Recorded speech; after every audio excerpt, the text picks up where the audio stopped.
The phone is ringing, so I'm gonna go get it. But in this next video, I'll tell you what is the process to get an E2 visa as an investor in the United States. Stay tuned.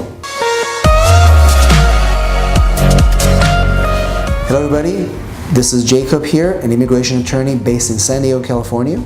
We do a lot of e-visas, investor visas, and in this video, I'll break down the process of how do we actually apply for that visa. We have many videos that we talked about e-visas, bunch of links up here, the different categories and the different structures of e-visa categories, but in this video, we'll break it down into the process of how do we actually do this. So, what is an e-visa? An e-visa is an investment visa that allows people that have a treaty with the United States, countries like France, Germany, England, Mexico, Canada. There's a list of those countries on the State Department's website. We can link to that link right here. And you can find your country on that list. And if you're on that list, you can go ahead and proceed with applying for an E2 visa. That visa allows you, with an investment of, I would say, about $100,000 to start any business in the United States and live here for a period of 2 to 5 years at a time. But how do we actually apply for the e-visa? We get so many questions. So the first step is actually decide what you want to do. We have so many investors that have the funds in their home countries, but they don't know what they want to actually do in the US. So it's really important to set yourself with the idea as to what you actually want to do. Do you want to run a coffee shop? Do you want to run a restaurant? Do you want to do a laundry business? Do you want to be a consultant? Whatever it is that you do, you have to make that decision first. There are many ways where you can actually find a business if you don't know, and there are brokers and there are websites that help you find businesses, but that's a topic for a whole different video. In this video, we'll assume that you already know what you want to do, and we'll break down the process of actually doing it. But the first step is set up your US LLC or C Corp. Again, the difference between an LLC and a C Corp is a topic for another video, but whatever that is, you have to form your US entity as a first step. Once you open your US entity, the second step is you have to set up the bank account for that US entity, whether it's a C Corp or an LLC, you have to open the bank account. The reason it's so important is because once the bank account is set up, now you're able to move the funds from the foreign country to that bank account, to that corporate bank account. Now, if you're in the US in another legal status, you're also able to remove some money from the US. But ideally, most of the investors will move funds from the foreign country to their corporate bank account in the US. Now, before you move the money to the corporate bank account, you really have to document the source of the funds.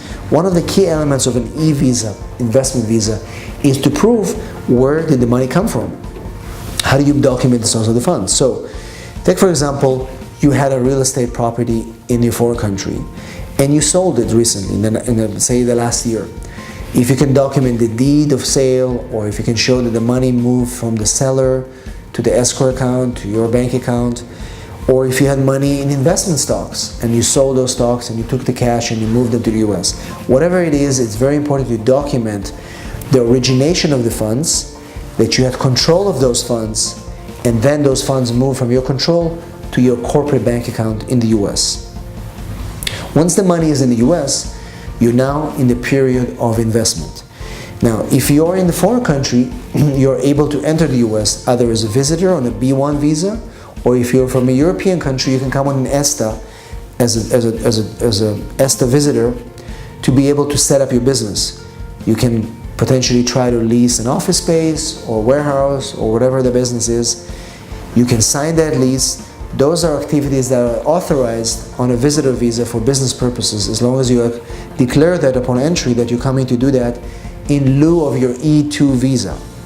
You can sign the lease, you can find office space, you can start doing some marketing for the business, you can set up a website, you can even start looking for potential employees for that business, because all these activities are required when you apply for the e-visa at the end of the day. The US Embassy, or change your status, they want to see that you've taken a step, you've used the money, you've put them at risk.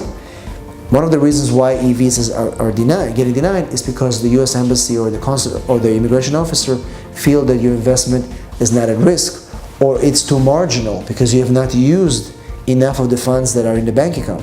Therefore, it's important to enter into an investment period. So you will spend money on, you can prepay some of the lease money, you can hire an employee, you can set up payroll, you can open a website, you can start doing some marketing. If you're buying a restaurant, you can actually already put most of the money into the escrow account and start getting training on the operations of the business. Whatever that is, you have to show that you spend at least, I would say, 25%, 30% of the funds that are being invested before you apply for the visa. And finally, once you have documented all these expenses, like hiring professionals, an attorney, an accountant, some employees for the business, you've documented all these expenses, you're putting them in the package, and that package consists of the visa application forms, all the proof of expenses, proof of the source of funds, as well as other documents and that are essential for the approval of the visa application. You need to have all the documents organized, a proof of your funds, proof of the investment, proof of your money transfer, documents to show that you've actually been actively investing and it's not just a marginal business. This is an example of an e-visa application, a real visa application that is going on to a consulate. And we put usually exhibits. So we have exhibits. We put a cover letter where we explain to the embassy what is your case consists of, what is the business about. We have a business plan as well that is part of the package that is included, and you have to make sure that you have that business plan as part of your e-visa application. So after the company is set up, after you have the bank account, after you've put the money in there and you start spending the money, you have to create a business plan to show the embassy a 5-year plan as to how you're going to make this business successful. One of the key strategies to making those applications successful is that we have a binder that we send to the embassy, and most embassies have a limit of pages. You can just send them thousands of pages. Most embassies have a limit of about 90 to 100 pages. So we're very careful before we send any e-visa application to check with the respective embassy what they want. Some of them want it via email.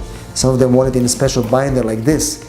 The U.S. Embassy in Ciudad Juarez, that's how they want it. Some embassies require specific colors of the tabs. We always, we include all the corporate information in the back end. We have the applicant's information in the beginning.